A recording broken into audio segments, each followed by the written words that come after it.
Welcome back. We are excited to have you join this session, the World of AFG. As you may be well aware, AFG is hosting this event, and we are doing so in partnership with our fantastic partners, CDC and DAG. I have with me three very wonderful people in studio. First and foremost, my name is Justice Edu. I work at AFG as a foresight, as a community manager.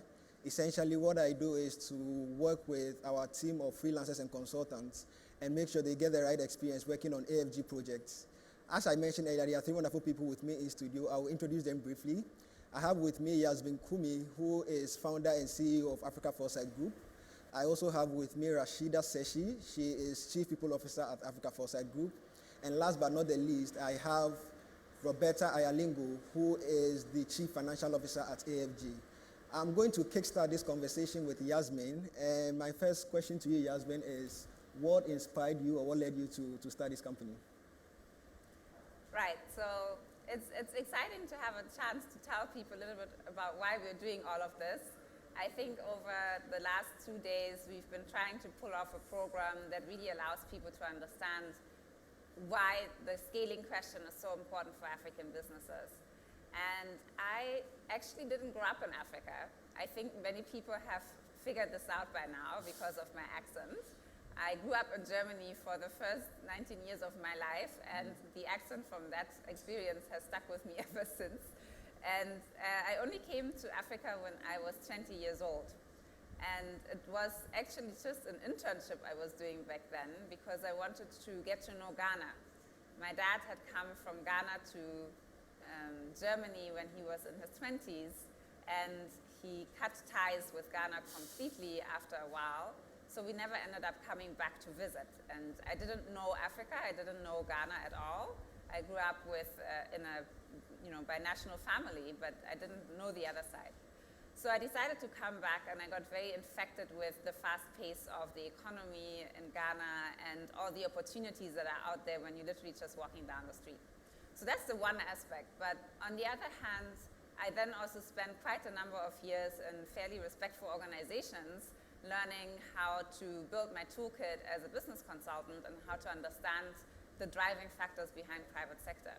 And I developed a particularly big interest in mid-sized companies because I know from very many examples around the world that there are mid-sized companies in most markets that are the next generation of global businesses. And it struck me as interesting that while where I grew up in Germany, we have all these big brands that are global corporations and really also form the pride of Germans. I couldn't find the equivalent of that when I was in Ghana or generally in most African nations I've visited by now.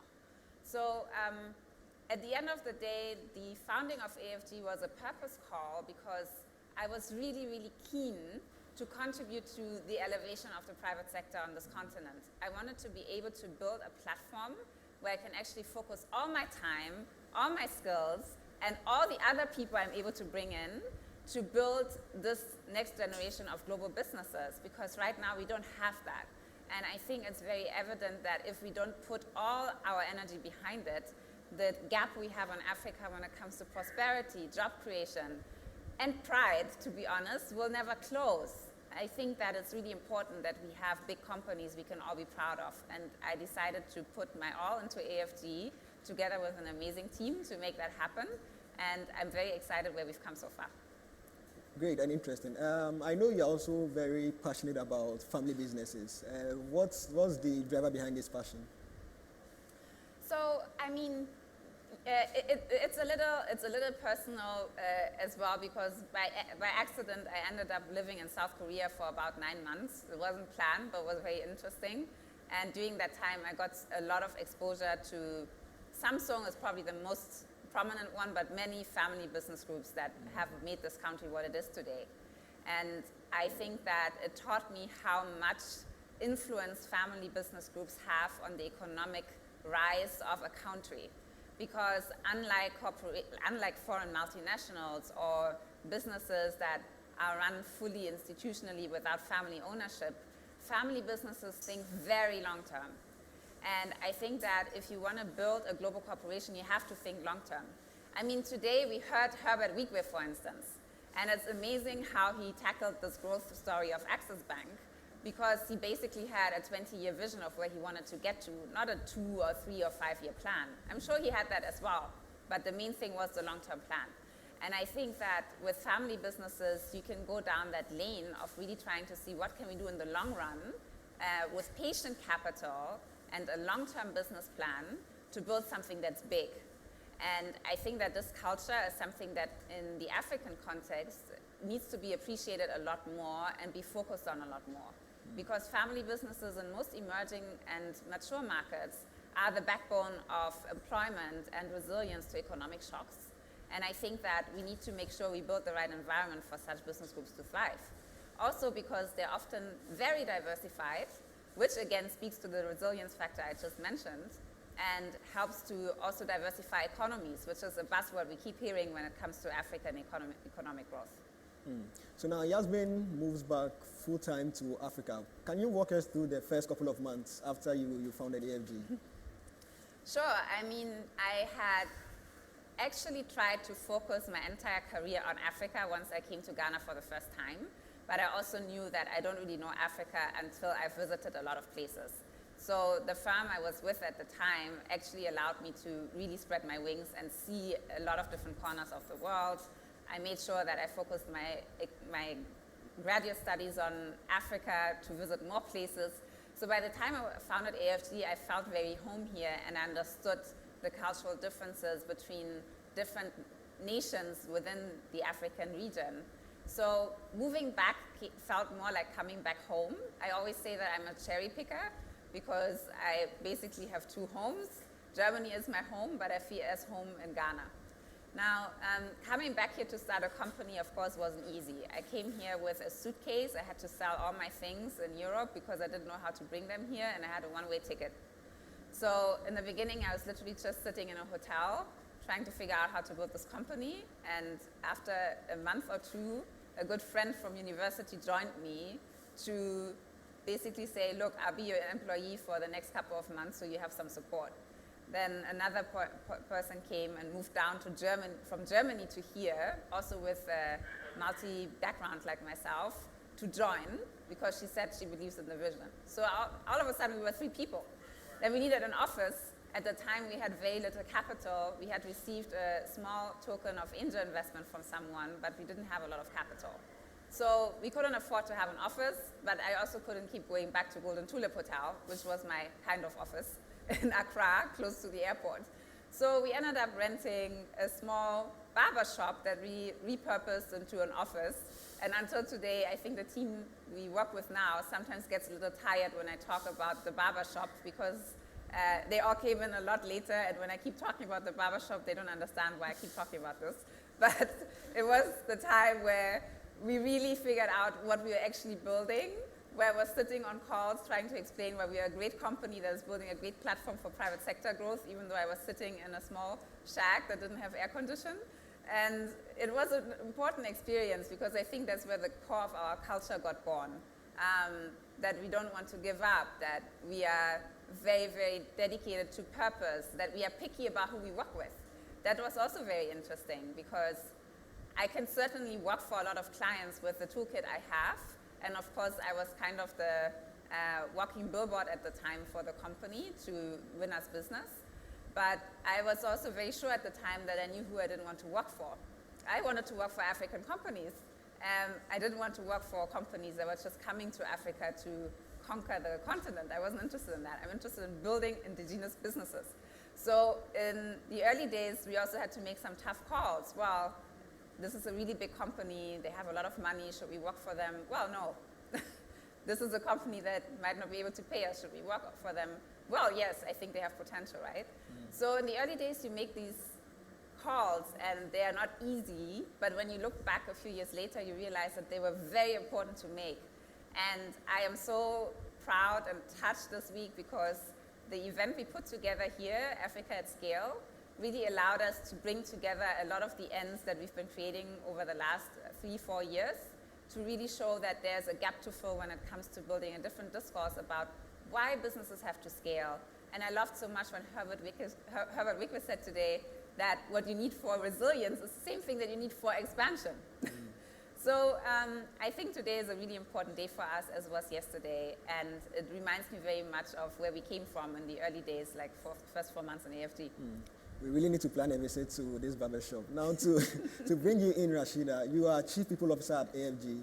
What would you say excites you about the future of Africa? Why should someone like Yasmin, who is in Europe or anywhere, be excited about moving to Africa, especially if the person is youthful? What excites me about the future of Africa is the wealth of opportunity that exists on the continent. When people talk about Africa and where we are in our development stage, it's often viewed as a problem. But I don't think that's the case. I heard, I'm not so sure, that in Mandarin, the same word for fear is also opportunity. Because where there's a problem, there's an opportunity to make things better. And if that's the case, then Africa offers a lot of opportunities, and people like Yasmin should be excited to come here, because this is one of the last few places in the world where you can achieve growth, substantial growth that more than anywhere else. In developed nations, you see growth by 1%, 2%. It's not very exciting. But here you can see businesses come into play and double revenue year on year for like 10 years, right? And that's because of the kind of people you have on the continent, the gaps that still need to be filled, the resources that are available to support that ecosystem of building a new business that can grow exponentially over a short period of time. So I'm very excited. But there's also the element of people. Again, Africa has a large population. We have the largest population of young people in the world. It's seen as a problem again because it's like, oh my goodness, how are we going to feed these people? How are we going to give them jobs? But the truth of the matter is Africans are resilient. Young Africans are excited, they're passionate about the continent, and they want to do more for their continent. Yes, we still have the issue of brain drain, but more and more I'm seeing young Africans talking about remaining on the continent. I speak to my friends who still live abroad, and they yearn to come back home because they see all the amazing things happening and they want to be a part of it. So there's obviously something here that's still drawing people. We believe in the continent, and we should keep working at it. And what is the role you see AFG playing in this narrative you've described? Oh, two fronts. So there's the corporate front, maybe not corporate, or business, as well as the talent. So AFG, as a professional service firm, we are thought partners for the backbone of African economy. These are family businesses and local corporates. They need thought partners to help them form their strategy and also implement, so they can become these global champions we continue to speak of. And then there's the talent part. We have a large group of people who are talented, and because of the economic situation of the continent right now, we're not able to provide them with all the opportunities we need. AFG is a people company at heart. We care about people. In the last couple of years, we have started this program called the Next Gen Business Analyst Program, where we focus on young, talented individuals who have the intrinsics on problem solving, giving advice and learning new skills, training them to become the future managers of African businesses so that they can help those companies to achieve their goals. Ian Olua said it yesterday. It doesn't matter how amazing your transformation system is. If you don't have the right people, it's not going to happen. And this is where AFG plays a good role, a very important role, because we are able to capture this talent, we're able to nurture them, we're able to put them to work to help us grow the continent. I'm excited you mentioned the Next Gen program. We'll have time to talk more about the Next Gen program later on in this session, but I'll bring Roberta in here. Roberta, you happen to be a member of something that is quite unique, an all-female management team. Tell us how it feels to be part of this team. Thank you, Justice.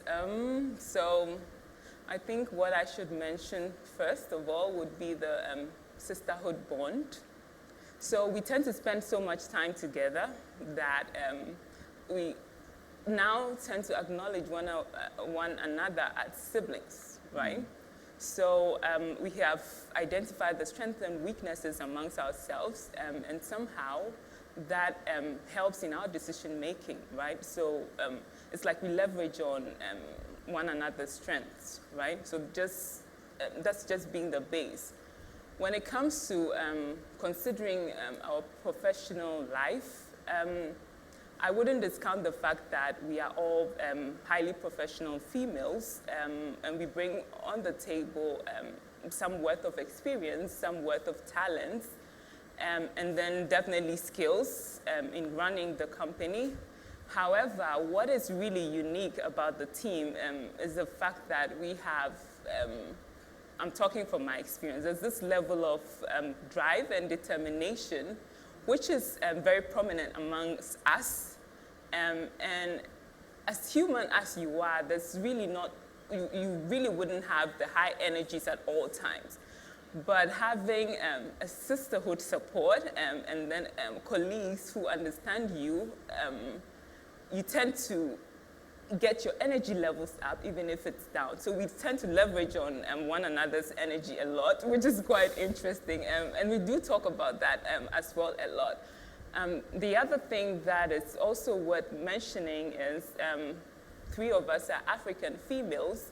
And then we do understand the challenges that comes with being female and that comes with being African female in leadership, right? So this is a topic that is quite very common amongst us. And if you do experience such challenges, there's always a group of support system that you could discuss with, which eventually they do understand you, so the solutions that they tend to offer make sense, and then it's actually driving towards a successful point. So for my point, it's really rewarding to have an all-female team, yeah.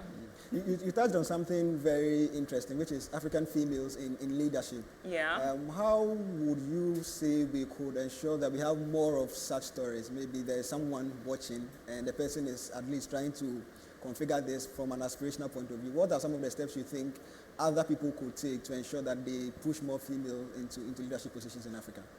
Okay, so thank you, Justice. What I notice, given our continent, is in many companies, the ratio of male to female in leadership, it's really against females, right? And it's usually more than, the ratio is even worse than 70-30%, right? That's what I think the main reason for this is. It's because of the mindset people have of female in leadership. Given our cultural upbringing, females are considered weak-minded. Females are considered to be focusing on soft areas of life. And when it comes to business management, this is, in the minds of everybody, this is a very hard area of life, and it's really not directed towards females, right? I think to be able to get more females in this direction, we just need to communicate the fact that this needs to stop, right? And given the fact that we as a female-led company, and we as female managing this company, if we continue to put ourselves out there more, we should be able to communicate to these people that females can do it as much as the males can do it. To be honest with you, from my experience, working with, I have had the opportunities to work in a management team with a more male-dominated setting as against a more female-dominated setting. And what I realized with this is females, well, the females I have worked with, I can't talk for all females on this planet, females I have worked with are very determined. Once they make up their mind to be in the business front, they're very, very determined to end whatever they start, and which is a very unique characteristic. And I think that companies who are not taking advantage of females growing into leadership positions are actually missing when it comes to this. Yeah. Interesting. Just to touch on the future for AFG, and each of you can have a bite at this. I mean, there is COVID-19, there is a gradual recovery, there's been a lot of speculation.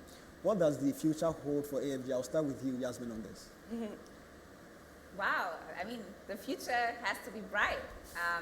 I think Roberto said earlier that we have different roles to play in our team, and I'm definitely always the cheerful visionary. I think I got a mark a few months ago from the team that even said that I'm the cheerful visionary. So I've been walking through COVID-19 thinking about what opportunities it brings while trying to cope with what's not possible and trying to just accept that. And I think there are a lot of opportunities, especially for us at AFG. AFG is actually a tech-enabled business, right? So we have a full-time software development team that holds the entire business together when it comes to the technology enablement. And this is really important because the way we think about the future definitely is driven by technology. And for us, that means that what we're building is not a traditional consulting firm. What we're building is a platform, a network. So if you look at the two sides of the business, you have a pool of talent that is spread across Africa and also other parts in the world. We have people in India, we have people in England, we have people in Canada. You can find our so-called foresiders in quite a number of countries. So that is fortunately not particularly affected by COVID-19 because we don't care where you are as long as you have a good brain. We know how to bring people together to do good work even if they can't travel. And we think that this is an amazing opportunity right now for us to show that. And we had to switch from 50 to 60% of our teams being on the ground somewhere to now 100% being remote. But for us, that was not such a problem because we have been practicing this for a number of years. On the other side, there is the client side.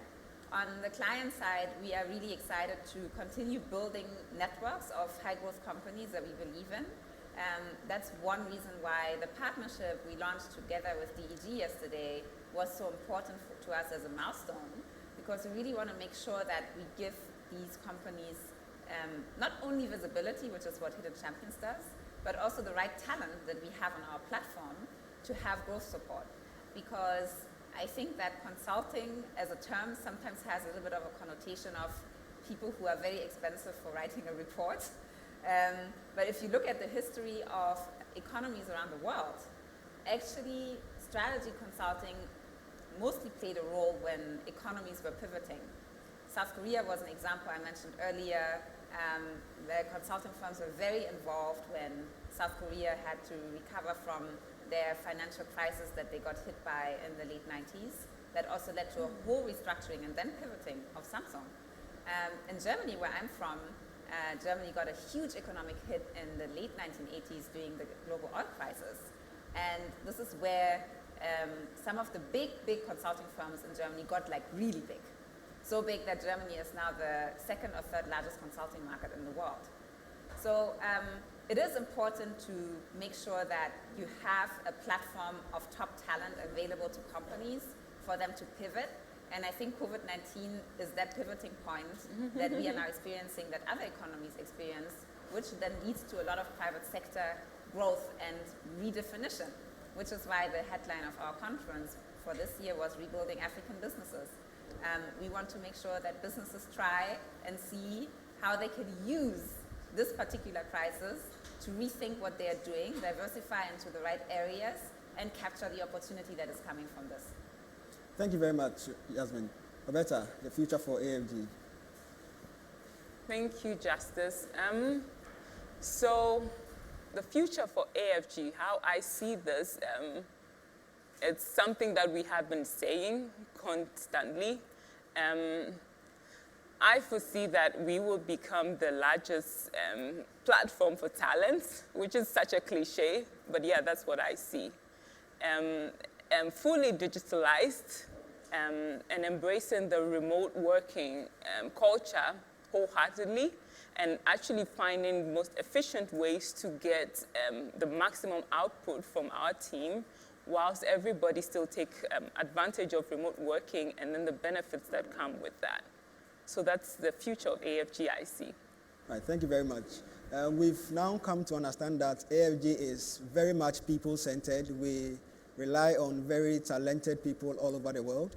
And very soon we'll be inviting some of the people who form part of the talent pool to share experiences of client work they've been engaged in with us. We've had very interesting conversations with the senior management team, and we just want to focus the spotlight on the people who sort of fight the battles on the field, and I'm sure you'll find their stories very, very, very interesting. So thank you very much, Yasmin and Roberta. I'll be here with Rashida for a while, and I'll be introducing the foresighters or consultants who form part of our pool very, very soon. So thank you, and we'll connect with our consultants now on Zoom if they are ready. Hi, yes, I can see you. Hi, everyone. I can see Shonak, Kristen, Dr. Folabi. Let me start with you, Shonak, if you can hear me. Kindly introduce yourself, tell us where you are calling from or dialing in from, and then you can share some interesting memory on client projects you've been on for AFG. Yeah, I'm sure, happy to do that. Hello, Justice. Hi, everyone else. I think so I'm calling in from Berlin, Germany. I've worked quite a fair bit in West Africa, particularly in Nigeria. I've had the pleasure of working with AFG on several occasions.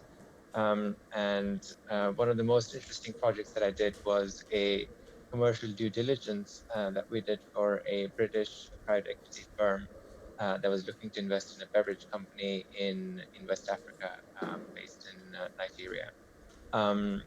So, I mean, I have so many fond memories from this project. Particularly interesting, colorful character that was our primary client at the company. But we, as part of the commercial due diligence, in order to understand the market size, in order to understand how much potential there was in the market for the product of this company, we spoke to a whole group of distributors, and then went into one of the largest markets in Lagos to see the distribution. And it was a very fascinating experience. You go into this market. I don't even know how many square kilometers wide, and basically everywhere you go, there are small stalls with stacks of all sorts of products. You know, everything from chips to beverages, Coca-Cola and Pepsi and whatnot. And just the energy and the enthusiasm with which we were welcomed into these markets, these small stalls. I particularly remember this one incident where we were talking to a woman who sort of goes around with like a basket on her head, selling different kinds of bottles of different drinks. And again, she was so excited that we were taking such interest in her job. But the long story short is we got to learn a lot about what the demand was on the market. It was a way of showing that, you know, when we do projects at AFG, it's not just looking at a report of some sort or looking at secondary research. It's really going out into the ground and speaking to the final consumers to really understand what is it that's moving the market, what is it that the customers are looking for of the company that we were looking at. And on the whole, the commercial due diligence went well. We recommended that the private equity firm invest in it, and then they went ahead and did it. So all in all, quite an interesting and a successful experience for both the clients and for us as a whole team. Thank you. Thanks, Justice. Thank you very much, Shonak. We are still waiting for you to visit Ghana. I think I have Kristen also on the line. If you can hear me, Kristen, you can say hi. And then you can continue by sharing your experience. First of all, a brief introduction about yourself, where you are joining us from, and your interesting highlights working on client engagement for AFG.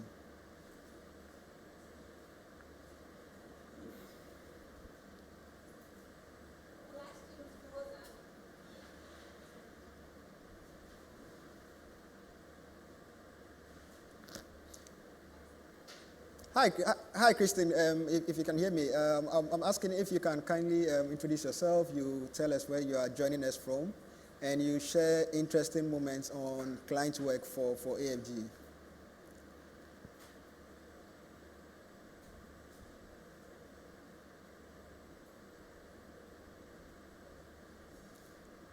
Okay, so I think Kristen cannot hear us now. I believe Dr. Folabi is also on the line. Dr. Folabi, if you can hear me, same Same thing, your name, you can tell us where you are calling or joining us from, and then you can give us snippets of fun and interesting moments on client work for Africa Foresight Group.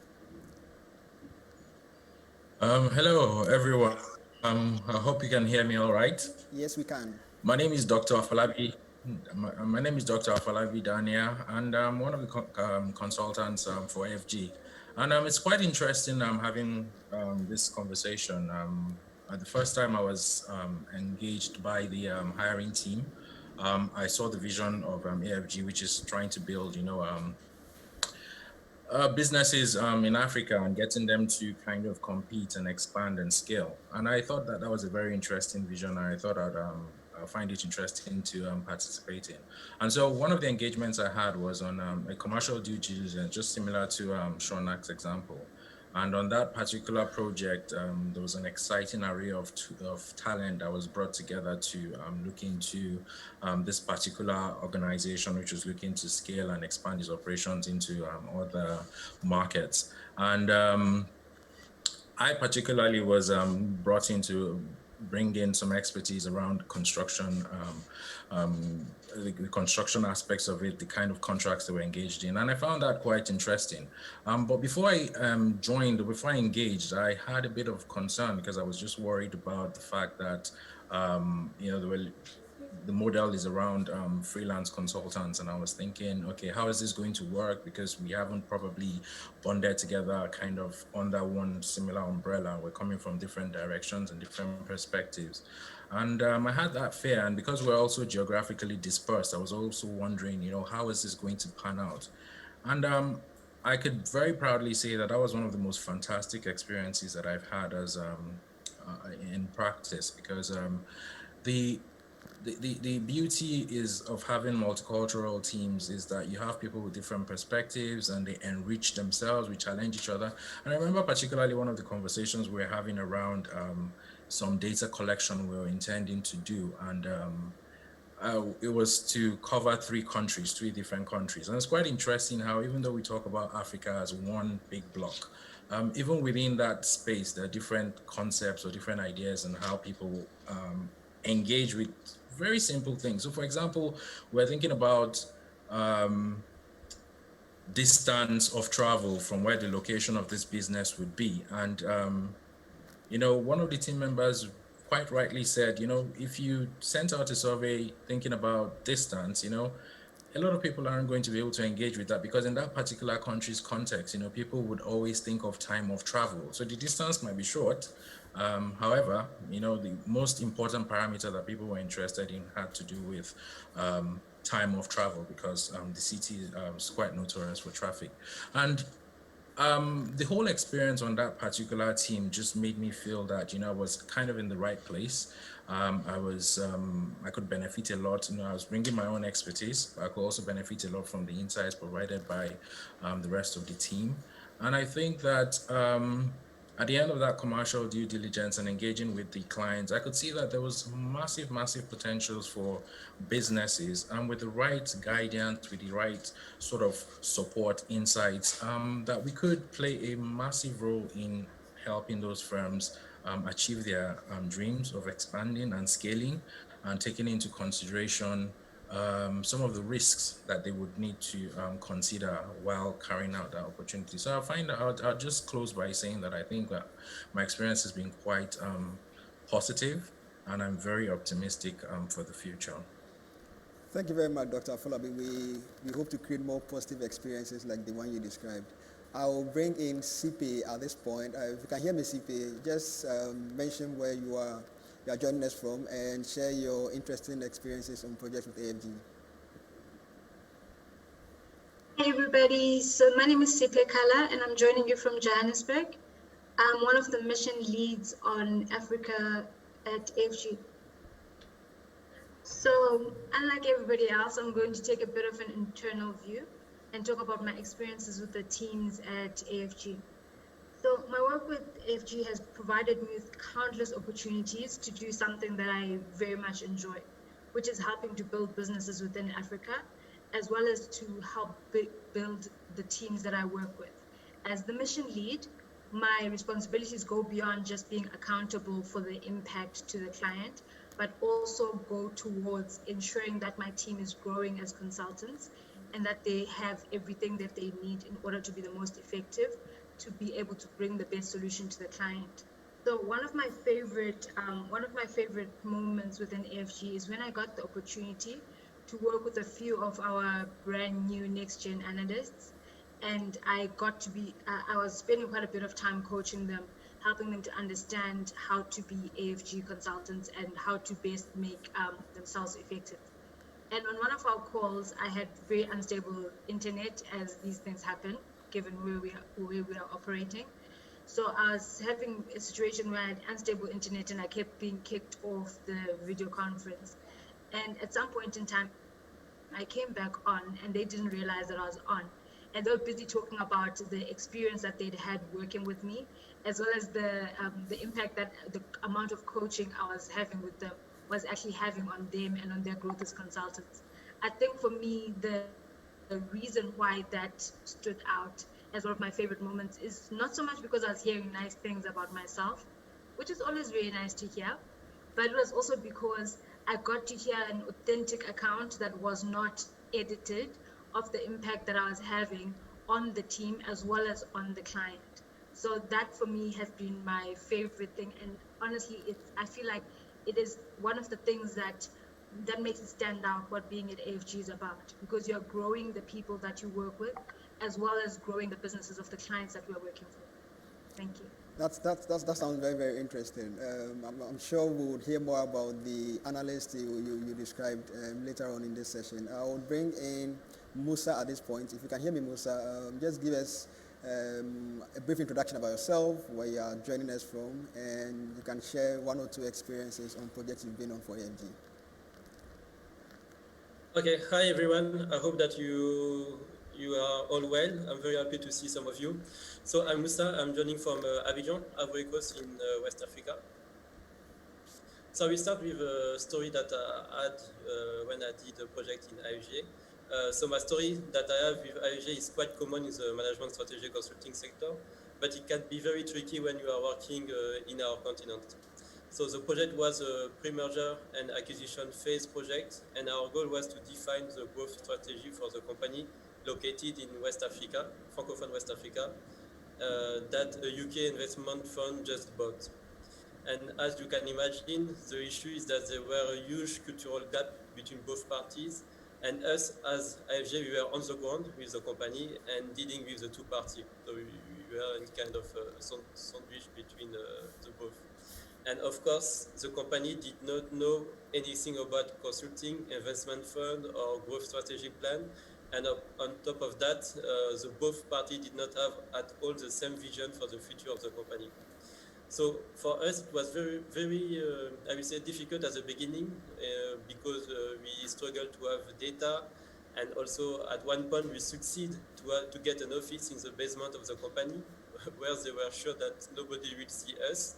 And so when we saw that, our strategy was to bring the company, the people who work for the company and the top management with us in this project of building the new growth strategy. So the strategy was to participate them actively in the process through a series of workshops that we designed so that they feel very part of the new strategy. But obviously, as you can imagine, during the first workshop, we were asking the question, but also we were answering to it, and we also do all the work as they were not ready to participate. So you could imagine having a workshop with around 10 to 15 people during 3 to 4 hours, and then the FJ team were the only person, I will say the only person who was speaking and completed the strategy. So when we saw that, there is also other stories, but on this project, but I will not disclose it. So when we saw that, as we know how it works in our continent, especially in Francophone Africa, we put in place a strategy to having friendly conversation with the different key employees of the company, and also the secretary, which is one of the, I will say, in our part of the world, one of the key employee of the company, the secretary of the CEO. And during our next workshop, people start to participate more, and finally, they found the process really interesting and and also it allowed them to know more about their company. So I will say that it was very interesting to do some consulting work in Francophone West Africa. And as we know also in our part of the continent, companies are not fully used to work with consultants. So at the beginning, you need to invest a lot of time in order to educate, I will say, to educate them how to work with us and go on. So to conclude, I will say that what I really like in AFG is to do some project with like SMEs in the continent that don't know at all what is I will say that don't know what is working with consultant, and try to bring them to the next level in order that they can shine in our continent and even abroad. So thank you. That was all for me. Thank you very much, Musa. We've had very interesting stories so far, but we are yet to hear from Christine. So, Christine, you can chip in and join us now. Tell us about yourself briefly, where you are joining us from, and the interesting moments you've had on projects you've worked for with AFG.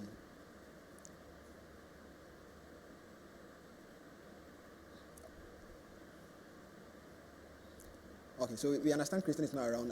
Rashida, we've heard quite a lot about next-gen analysts, and you've been at the forefront of introducing this program and training these analysts. Can you walk us through why we decided to start this program and what the success has been so far? Yeah. So when we spoke earlier about my excitement about the future of Africa, I talked about the talent aspect of Africa. And one of the reasons why we decided to, I'll start from the beginning. The Next Gen Analyst program is a training program where we bring young people on board who have an interest and passion for Africa, usually strong academic backgrounds, to train them to become management consultants, basically future business leaders. The reason why we embarked on this program was because while we were working with our clients, we saw that there was a real gap in the quality of talent out there. Many of our consultants like the consultants, many of our clients like the consultants they worked with, and would like to have such people on their team on a long-term basis. If you ask any business owner, they will tell you that there seems to be a gap between the kind of talent they need and the kinds of talent they have.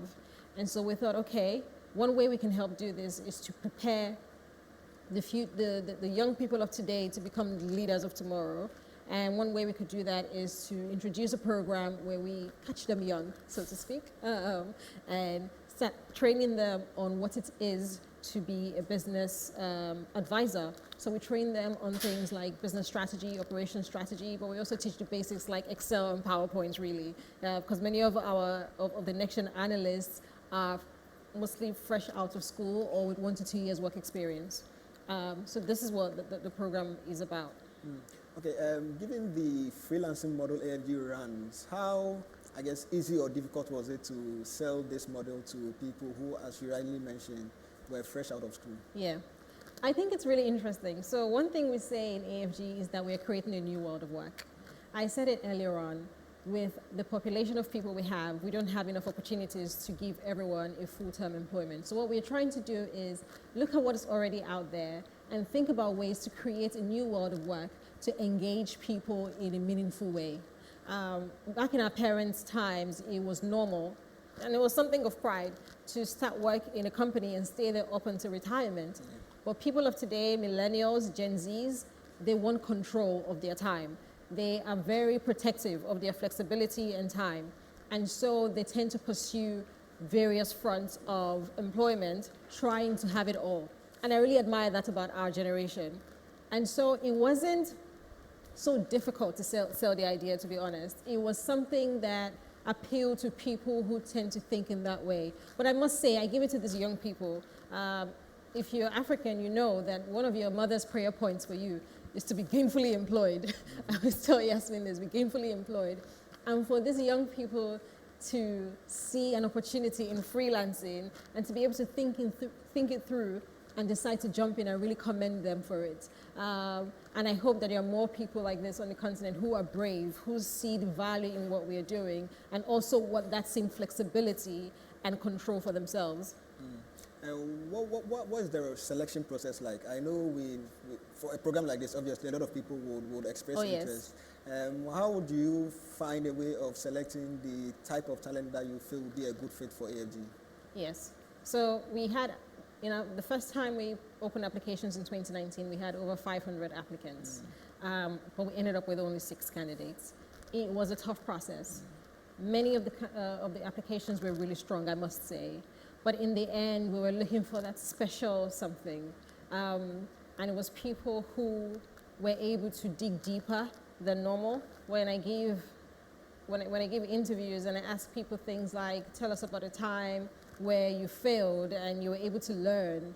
The difference between an A candidate and a B candidate is usually the person that's just able to dig deeper to tell you about a meaningful experience that taught them something new. So when you go through all that process from assessment to different levels of interviews, which is conducted, by the way, by members of our talent pool, so other members of the community get to say who joins the community, it leads you down this path where you're able to identify the very special people you want to be a part of your pool. And how has the geographic spread from the first cohort to the second cohort been like? Interesting you say that. So our first cohort, it was very West African, to be honest. We had Nigerians and Guineans and 1 Kenyan. We were hoping to get more diversity with the second cohort, both geographically and gender-wise. Get a male to female balance. But this time around, I think we just blew it out of the park. I was surprised that the very final candidate, total coincidence because they went through the same selection process, we came out with 5 women and 1 man. So we still have 6 candidates, but more women by a whole lot. So that's very exciting. And we also have more spread because 3 of the candidates are from outside of West Africa.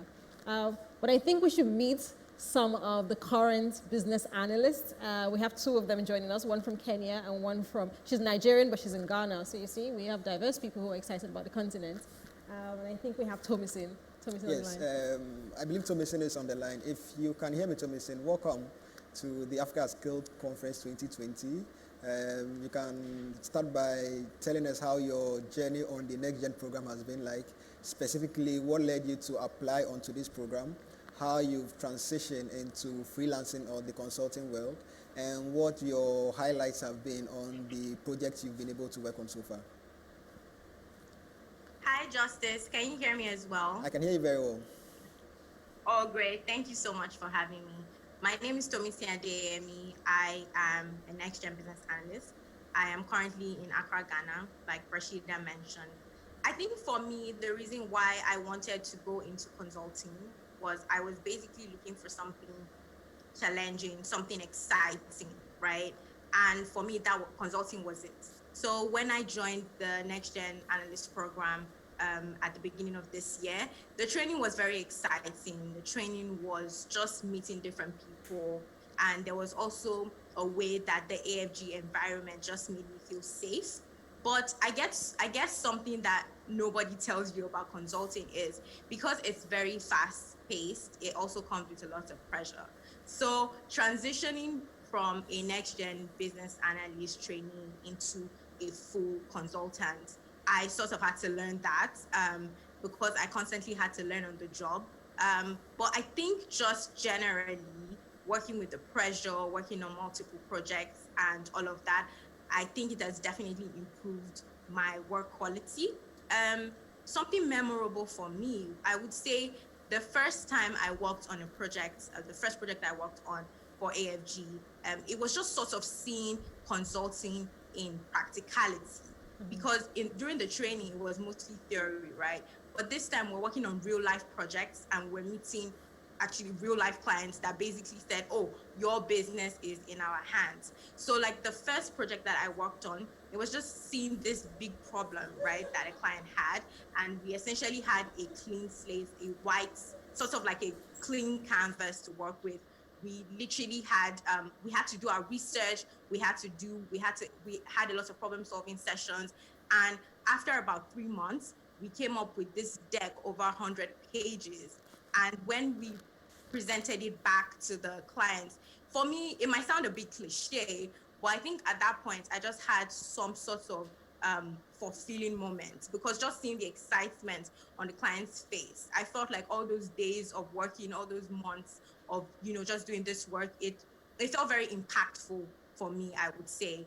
And in some way, I think in my own little way, I just currently feel like I am contributing to the narrative of African businesses and just changing the narrative of African businesses.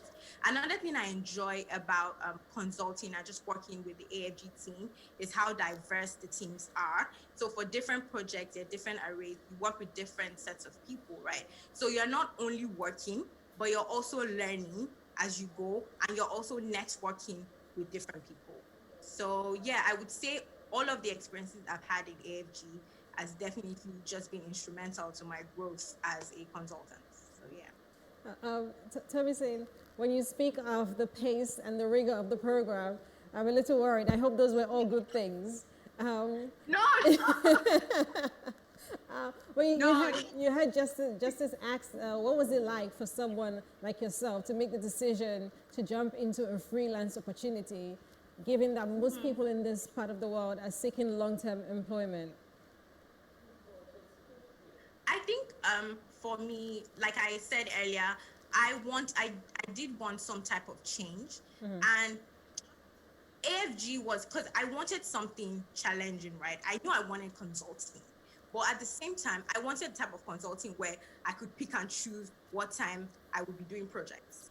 And the normal consulting firms don't necessarily offer this to you. So when I saw, so for AFG, for me with AFG, it was literally like the consulting that I wanted plus the flexibility.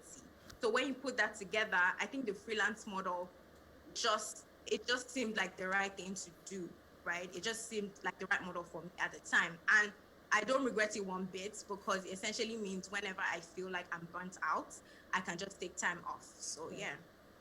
Thank you, Tomisin. That was very well said. We also have another colleague of ours on, Yusuf from Nairobi. Hi, Yusuf, can you hear me? Hi, Rashida, I can hear you. How are you? Very well, thank you. How's it going? Good to see you. It's been a while. You were able to leave just before the borders were closed. Yeah. Right, yeah. So, welcome to Africa at Scale. We wanted to understand, for you as a next-gen business analyst, what has the program been like? What have been your highlights? And I'll wait for you to answer those and then I'll ask another question. But yeah, what has it been like for the program? Thank you very much. So far, it's been a really great, I think it's a great opportunity to be able to work in the consulting industry with Africa Foresight Group. I joined the program as an analyst in February, and I went through a 2-month training, which was a really immersive training and a first-class experience and training and insights into the consulting world. It really prepared me be ready to face actual consulting job out there. So the training was focused on instilling into us the skills that we actually need, the skills that AFG has been able to gather from the experience they have been doing so far. So the skills were very useful, and I've been able to actually use some of those skills in my work, in client work. I remember very well I joined after leaving PricewaterhouseCoopers as an accountant. And in 2 months, I would say that the training was able to turn me, or not rather turning, but nurture me into a first-class consultant ready to deliver quality service to African entities. It was really a wonderful opportunity for me. I was really thankful for the training, and also the jobs that followed. My success in those jobs and the client missions were anchored in the training that I was able to receive during my next gen analyst training. Yeah. After the training, I got back to Nairobi, which is where I'm currently based and where I'm also able to work as a consultant, currently as a business analyst. I've been able to work in an exciting mission. And I was one thing that was really exciting for me was to see the client putting the trust into us, saying that, hey, here, this is what I need you guys to do. I'm not gonna bother you. Just give me this deliverable. And building trust is something that is very big in the consulting business, because as a consultant, the client must be able to trust you, to trust that you are guiding them, or rather, you are giving them guidance in the right direction that is focused. And in this situation, AFG is focused on elevating African entities into global champions. And so, any consulting job that AFG focuses on, and the job that I got to do, our main objective was to get this client from the current position they are to a better position than a global position, rather. We want to put them at the global map. So it was really exciting to see the client putting so much trust into us, believing into us, and letting us do and get the job done. And yeah, that was really exciting for me. Thank you, Yusuf. You're absolutely right. Every time we work with clients, they're usually very excited and they're able to put a lot of trust in us to help us grow their business. I would like for you to tell our audience, you were one of 6 people selected out of over 500 applications. And we have a lot of young people who are very interested in this program. We saw that again with almost the same figures when we did the second cohort. What would be your advice to young people applying to join the Next Gen Analyst Training Program? How should they navigate through that process for a higher chance of getting into the program? Sorry to put you on the spot, but you're someone who made it, so tell them how to make it. Yeah, so basically it's putting your best foot forward, believing believing in yourself and believing in what you are capable of. Because obviously there's tough competition out there. There's people. It's an analyst program for the whole of Africa. You're not competing against people in your country, or you're not, people that you know. It's people from different countries all across Africa that we are racing against to join this program. So put your best foot forward, believe in yourself, express yourself. Do not hold back any question that you have, throw it out there. Any queries that you have, ask, reach out to the recruitment team, find out, and also just prove to the recruiting team that you're capable of by showing them, hey, I've done this. This is on my CV. But don't when you are doing the interviews, don't focus on what is on your CV, because everyone has seen the CV, everyone has seen the cover letter. That's an opportunity for you to go outside the box, talk about other things that are not presented well in the CV. Because a CV, a 1-pager or even a 2-pager, it's never enough to really summarize who you are as a person. And therefore, the interview is a perfect opportunity. If you get to that point of the interview, it's a perfect opportunity for you to show who you are outside the CV. The team wants to see, they've seen the CV, but now they want to see you as a person and not the CV. So it's an opportunity for you to talk about all your experiences, the things you've learned, the things that you're not able to present in a CV, your life experiences, your skills, the things that you love doing. That's when the talent team will be able to see you as an all-round individual, and rather not just having an image from just a piece of paper or a CV. Yeah. Absolutely, I agree. So you couldn't have put it better. Your CV is just a part of who you are, and when you come into an interview, you have even more opportunity to showcase yourself. We have Kristen, one of our mission leads on. She couldn't join us earlier, but I'm told we have her now. Hi, Kristen. Hi, how's it going? I'm so sorry for not joining you earlier, but I'm glad to be here. And I'm actually glad I got to hear what you had to say. No problem at all. So please tell us who you are, what you do at AFG, and what your experience have been so far. Yes, so I'm actually in the beautiful city of Lagos, the center of the universe. Yes. At the and so at AFG, I've done work, so everything from the kind of analyst work that Yusuf started out doing, to being an associate on projects and then leading missions now for AFG. We've worked across a range of sectors for all different kinds of clients because that's the AFG way. So it's a really good breadth of experiences that we've been able to bring to the table for our clients.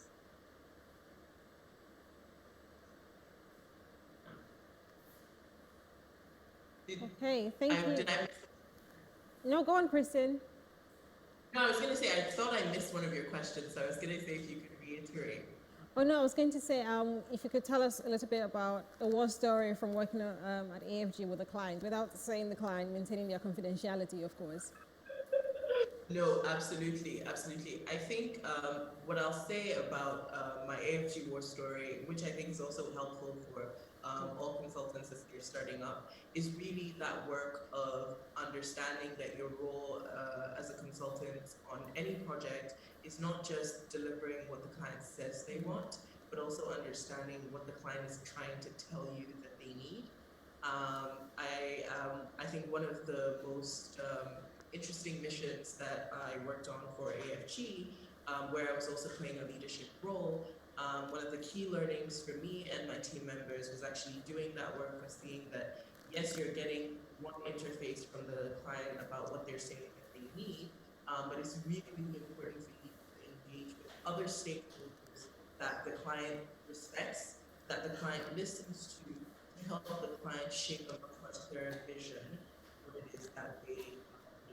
Thankfully, we were able to very, very successfully deliver for the client, but it took a lot of, going back and forth and back and forth. Sometimes, I think Yusuf was touching on this, words on an email or words on a paper are not enough. Sometimes some of that human interfacing, that element of really getting to understand the core of who you are dealing with, the human beings and the vision behind any sort of entrepreneurial or business mission are really what is going to make the difference between your success, either as a consultant or as a venture leader. Yeah. Thank you very much, Kristen. You're absolutely right. When it comes to management consulting, it's beyond doing exactly what the client wants you to do. It's also you being able to tease out what the client needs you to do. And entrepreneurship is a very important aspect of what we do. So I'm back to you, Justice. Thank you for allowing me to showcase the AFG talent pool. Yeah, very, very interesting stories. I find the world stories very fascinating, and I like what we've been able to do with the Next Gen program as well. So before we wrap up, we've been talking about scale at this very conference. What's the scaling plan for the Next Gen program? We had amazing scaling plan for AFG talent pool, starting with the business analyst training program. The inaugural cohort was to test the waters, and we wanted a cohort of 20 this time around. But then the coronavirus happened. No one saw that coming. So we had to adjust our expectations and go for 6 candidates again. But we're hoping starting next year, we can go big again.